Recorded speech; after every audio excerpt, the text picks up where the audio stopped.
In today's story, we're going to be going over a story called Boney Legs. Yes, this is a fictitious story, but it is one of the best fictitious stories I have ever heard. If you guys like the video, leave a like. If you guys want to subscribe, it's much appreciated. And enjoy the show.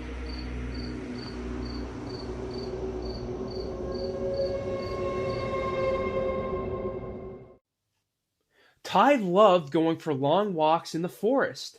This one day, Ty decided to bring with her a black comb, silver mirror, butter, and meat. Ty decided to go down this one path, this one specific day that she never goes down. Ty continues to walk down this path. It's a steep path, mind you, going down into a valley or a ravine. Ty's going down this path, and in the far distance on the right side, she sees this creepy metal rusty shack. It was like an old TNT shack where they used to store TNT, but a lot larger. It was all metal. It had a big rusty iron grated door on the front. So Ty's continually going down this path, and as she's getting closer to this metal shack, she noticed the wind is picking up. And the leaves are blowing, it's getting windier, it's just getting really eerie and ominous outside. And she's not sure why. And she just continues to walk towards this thing. It's like something's luring her into this shack. And she's continually walking, and she's getting really close at this point. And she noticed something. Something sticks its head out.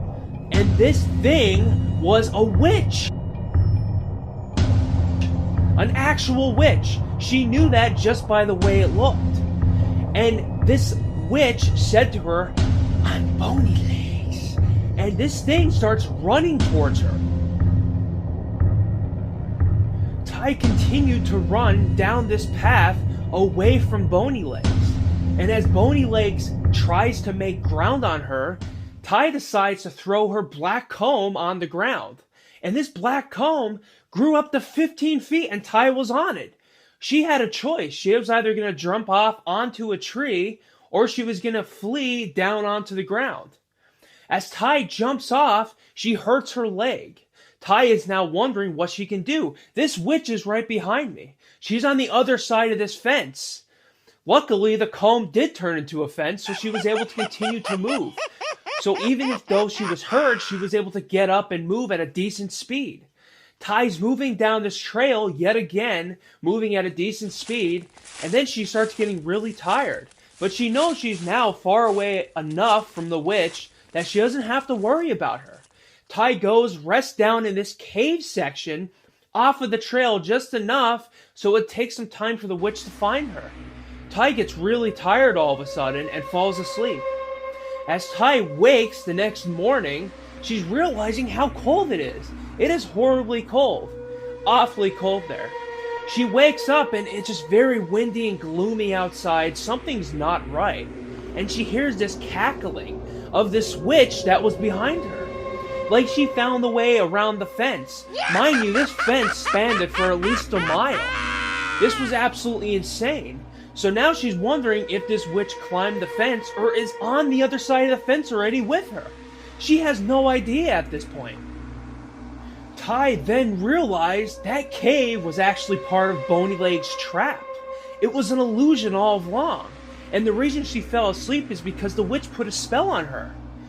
Ty woke up, and when she was having all those weird senses, she looked to her left and noticed this old hunched over woman. And she's like, "What is this old hunched over woman doing here?" Then she realized it was that witch she saw in the TNT shack, this Boney Legs woman. That's why she was called Boney Legs. She had really disturbing features and her legs were really bony. It was very eerie. She had really pale skin. Something wasn't right about her. But all of a sudden, this room with walls, rusty walls, appears around her. And Boney Legs tells her, "Get into the tub." And it was this old clawfoot style tub. And as she gets in this tub, the water turns nice and warm because Ty was very tired and dirty and cold and it just made sense to get warm. But she was also under some sort of spell from Boney Legs.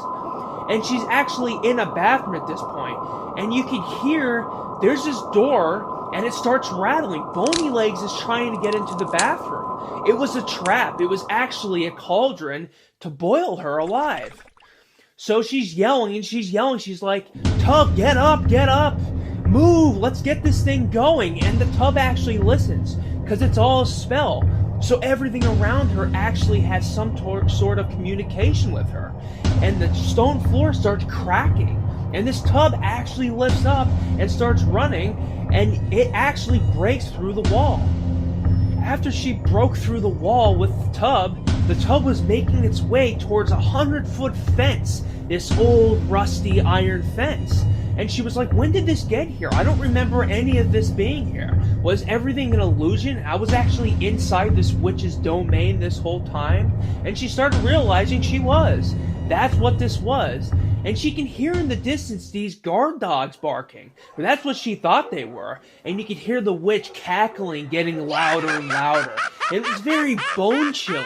It was just so disturbing in so many ways. She gets closer to this fence. She can see the guard dogs actually running after her. These really muscular, distorted dogs that didn't even have eyes. It was just pure black. It's like they were possessed skeleton dogs with their flesh still. It was very horrifying. It was something you can't even want to, and nor would you want to even imagine seeing something like that.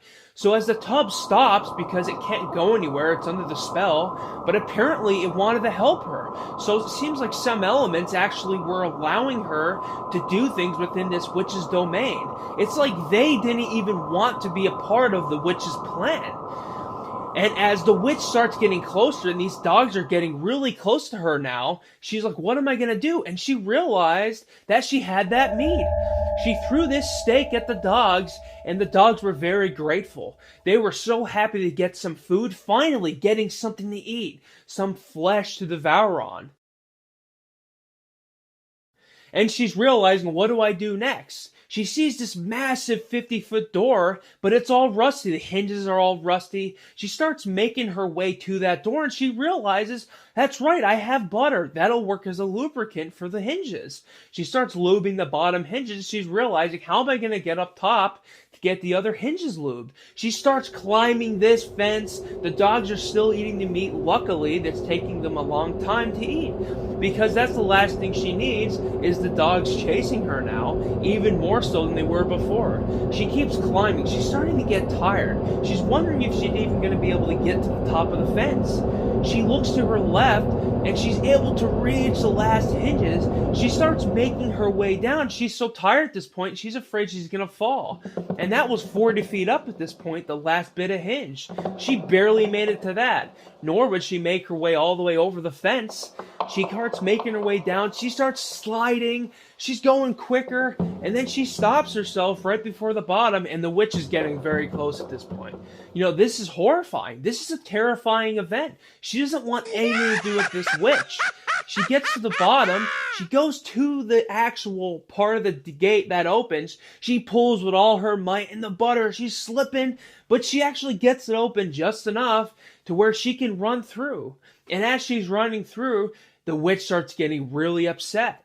She starts casting spells and all these things, but luckily this gave her enough time to get far enough away. Ty did get far enough away from the witch at this point. As Ty was continually running, getting more and more tired, she actually seen the tub left the gate too. The tub was actually catching up to Ty at this point. And Ty jumped into the tub. It's like, thank you, thank you. The tub was actually protecting her, because she knew how evil and wicked this witch was, even under the spells that she cast on the tub and Ty. And as Ty is actually in the tub, getting a break, being able to breathe a little bit, the witch is starting to catch up. You can see its long, black, tattered dress, its black, disgusting fingernails digging into the ground. This witch, Boney Legs, is on all fours at this point. And you can see her skeleton through the tattered dress. She's all bones. That's why her name is Boney Legs. It's one of the many reasons she's named Boney Legs. and you could see her long, matted, sticking out hair. It was just disturbing. You can hear the cackling again.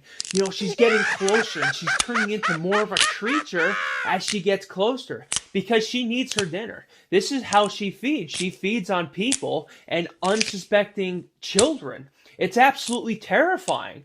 So as this witch is actually gaining momentum on the tub and Ty realizes she has this silver mirror. She throws the silver mirror back, and it turns into a massive lake. And this witch falls right into it. And she starts screaming and cackling and making all these noises, and she starts drowning. This witch is actually getting farther away at this point because she's now sinking into this lake. And you can just hear her. All the birds are flying away. You know, Ty's so thankful, and this tub keeps running faster. And this witch is going under the water, and you can just hear it. It's drowning. It's losing its life force. It can't even cast spells, because this witch could only cast spells and incantations while it's in the air. It's basically useless at this point underwater. So as Ty's making her way, she realizes she's starting to see clearing. And she finally gets out of this forest where this witch was. So Ty and the tub finally get the rest they need. And she jumps out of the tub, and she realizes the tub is now just a rusty tub on the side of the road. It's not moving. It's not making any noises. You know, it's just really weird. And she looks off to the distance in front of her after she got out of the forest, and she sees a nice, lit suburban town. And she also just feels this sudden sense of calmness. Like everything's okay now. And she doesn't hear the cackling anymore. She doesn't see any witch in the distance. And she's finally at peace. And she can rest. So she continues to walk in this town, and she realizes she's familiar for her. And she goes into her house, because she does find it. She was actually in her town this whole time. And she writes this story down for generations to come. And Ty got a great night's rest that night. I hope everyone enjoyed this story. I hope you have a great night and a great day wherever you are. And I'm going to be continually making different types of fiction and non-fiction stories. Ones that are true and not true. I hope everyone enjoys. I will definitely let you know if it's real or not. That is absolutely very important to me. I hope you guys like the new lighting. I'm trying out some new things. Really trying to put a lot of work into this as I do this full time now. I hope everyone enjoyed, and have a great day.